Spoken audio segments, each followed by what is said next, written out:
I unit মন্ত্রীর বৈশ্বিক সম্পদ তদন্তে নামে।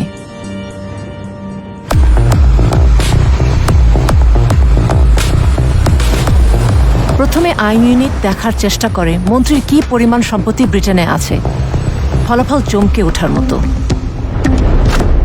চৌধুরী ডেভেলপারদের কাছ থেকে বাড়ি কেনার জন্য বেশ কিছু কোম্পানি তৈরি করেন। 2016 থেকে 2021 সালের মধ্যে তিনি যুক্তরাজ্যে 265টি বাড়ি কিনেছিলেন। তিনি প্রধানত বার্কলি গ্রুপের মতো শীর্ষ ডেভেলপারদের কাছ থেকে কিনেছেন। আপনাদের মন্ত্রীর ব্যবসা রয়েছে। হ্যাঁ, তিনি সম্পত্তির ব্যবসায় জড়িত। আবাসন সংকটের কারণে তিনি প্রচুর লাভ করেছেন।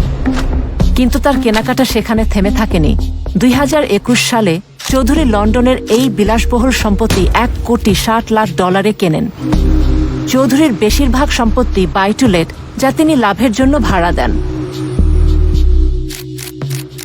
এরপর 2022 সালে তিনি 89টি বাড়ি কিনলে মোট বাড়ির সংখ্যা দাঁড়ায় 360টি, যার বাজার মূল্য $25 কোটি।